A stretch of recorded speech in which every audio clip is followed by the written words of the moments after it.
Saudara, berjumpa dengan saya Paul Titi Halawan dalam uh, bincang-bincang ringan tentang Timur Tengah. Pagi tadi ketika saya bangun tidur, seorang teman saya mengirimkan kepada saya sebuah link tentang video klip diskusi antara Bung Helmi Yahya dan, kalau tidak salah dijelaskan oleh Bung Helmi Yahya, seorang mantan wartawan yang direkrut menjadi diplomatik Timur Tengah, yaitu Pak Bintang, ya. Dan saudara, ketika saya mengikuti perbincangan itu, karena saya tertarik karena tema yang muncul di klip itu adalah mengapa perang tidak akan pernah berakhir di Timur Tengah yang berkaitan dengan Israel dan masyarakat seperti kelompok Hamas dan Hizbullah. Lalu narasumber atau Pak Bintang membuat satu hipotesa, ya, satu hipotesa. Nah, hipotesa itu memang harus diverifikasi, harus diuji kembali, harus diteliti, ditelaah lebih mendalam. Dan hipotesa yang beliau sampaikan tentang 3 alasan mengapa perang tidak akan berakhir. Yang pertama, secara historikal. Bagi beliau, Alkitab atau kitab suci, kalau kitab Taurat bangsa Yahudi memang menjelaskan bagaimana orang-orang Yahudi itu ingin menguasai dunia. Lalu beliau bertolak dari sebuah buku yang dicetak tahun 1905 ya, dengan judul The Secret Stories of the Protocols of the Elders of Zion. Nah, saudara, saya mau sampaikan, buku itu adalah satu proksi terbesar bagi Yahudi. Buku itu adalah ada proksi antisemit. Dan apa yang terjadi ketika orang-orang Eropa mereka diindoktrinasi oleh buku tersebut, maka dunia mengalami apa yang disebut dengan tragedi Holocaust, di mana pembantaian jutaan jiwa orang Yahudi yang tak berdosa hanya karena isu daripada mitos konspirasi Yahudi yang dihembuskan menjadi satu proksi, menjadi perang urat saraf bagi orang-orang Yahudi, sehingga timbul kebencian yang sangat dalam dan sangat luar biasa kepada orang-orang Yahudi yang tak beralasan, yang tak berdosa. Lalu dalam mitos konspirasi Yahudi itu mereka mengajukan nama-nama seperti keluarga Rothschild, keluarga Rockefeller, bahkan yang termodern seperti Elon Musk, Mark Zuckerberg dan lain sebagainya, seolah-olah keluarga-keluarga ini adalah keluarga-keluarga yang membesarkan apa yang disebut dengan konspirasi Yahudi. Saudara, saya mau sampaikan itu salah dan itu keliru. Nah, pada kesempatan ini juga mungkin saya mau sampaikan kepada Bung Helmi Yahya untuk mengundang narasumber-narasumber yang bisa memberikan satu edukasi bagi kedamaian dunia, bagi kenyamanan dunia, bahwa sesungguhnya apa yang terjadi antara Israel, Hamas, dan Hizbullah itu tidak dalam konteks perang agama. Itu tidak dalam konteks sebuah indoktrinasi dari agama Yahudi pada masyarakat beragama lain, sehingga takluk tunduk dan percaya kepada Yahudi itu tidak sama sekali. Nah, saudara, saya mau sampaikan, ketika kita berbicara tentang bangsa Israel, maka di Israel sendiri komunitas agama yang terbesar nomor 2, yang pertama adalah agama Yahudi itu sendiri, yang kedua adalah agama Muslim, dan yang ketiga agama Nasrani dan lain-lain sebagainya.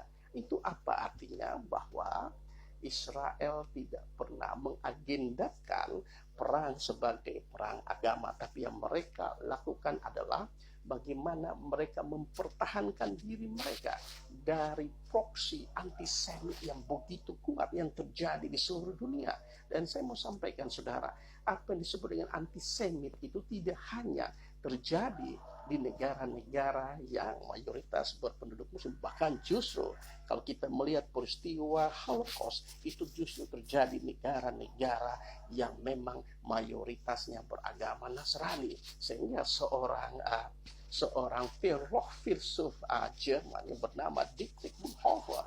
Dia menulis sebuah buku yang mengatakan bahwa Allah telah mati. Mengapa? Dalam hipotesanya dia berkata kalau Allah itu hidup, mengapa terjadi pembantaian, mengapa terjadi pembunuhan besar-besaran, seolah-olah nyawa manusia tidak ada harganya di hadapan Allah. Nah saudara, mari kita hindari apa yang bisa menjadi tanpa kita sadari itu bisa menjadi proksi sehingga menimbulkan ketidaknyamanan di tengah-tengah masyarakat sosial internasional di seluruh dunia. Karena itu saya mau sampaikan dalam kesempatan saya mau sampaikan Bung Helmi untuk mengundang narasumber yang menjelaskan tentang entitas yang sebenarnya, tentang apa itu kesamaan atau persamaan dan perbedaan dari Yahudi, Israel maupun Zionisme, dan apa sih sebenarnya entitas, apa sih tujuan daripada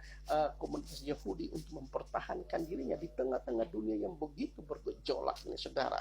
Saya mau sampaikan, bangsa Yahudi, orang Israel trauma tentang peristiwa Holocaust, dan trauma itu kembali menganga, terbuka lebar dengan peristiwa 7 Oktober yang lalu. Nah saudara, sebagai bangsa yang cinta damai, sebagai orang-orang Indonesia yang mencintai semua makhluk ciptaan Allah di tengah-tengah dunia ini, mari kita menyatakan kepada dunia bahwa sebenarnya apa yang disebut dengan mitos konspirasi Yahudi itu, apa yang disebut dengan konspirasi Yahudi itu mitos.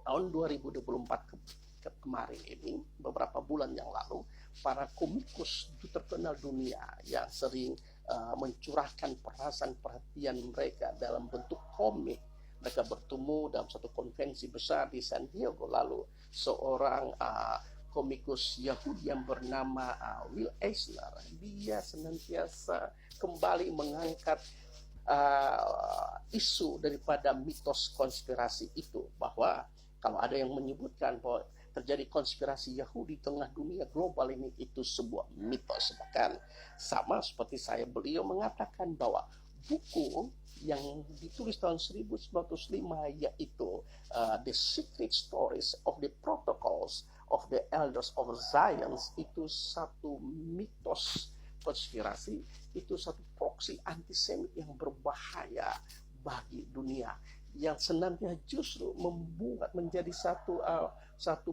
propaganda yang bisa membuat antara satu etnis, ras satu dengan satu saling berkelahnya. Saudara, kita hindari, kita tinggalkan apa semua.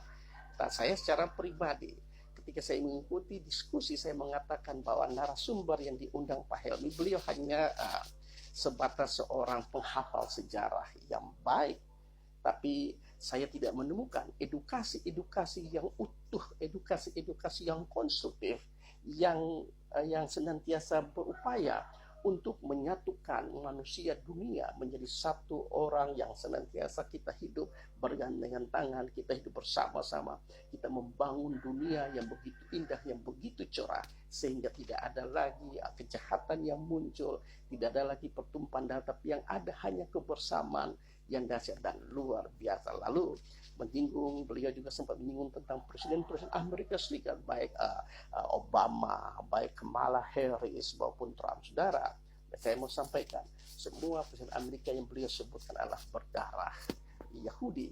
Bahkan Obama yang berdarah Yahudi, dia sendiri sangat menjaga supaya tidak ada pertempuran, tidak ada pertumpahan darah di Timur Tengah. Jadi saudara, saya mau sampaikan, kalau ada orang yang berkata bahwa ada konspirasi Yahudi, itu mitos.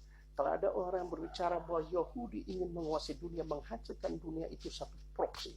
Dan ketika kita berjumpa dengan orang-orang yang berbicara seperti, maka kita mempertanyakan kapasitas dirinya, apakah dia memang berbicara untuk kebaikan atau berbicara untuk justru menjadi bagian daripada proksi antisemit itu. Nah saudara, mari kita ciptakan dunia yang damai, kita ciptakan dunia yang satu, kita ciptakan dunia yang bahagia. Kita berdoa supaya tidak ada lagi tragedi, perang-perang yang sementara terjadi. Kita berdoa supaya Allah turun tangan, bagi semua makhluk, dan itu bangsa apa maupun Israel maupun bangsa. Mari supaya semua kembali duduk bergandengan tangan, bersatu menjadi manusia penyembah Allah yang benar, yang senantiasa turut pada kehendaknya, dan tidak ada lagi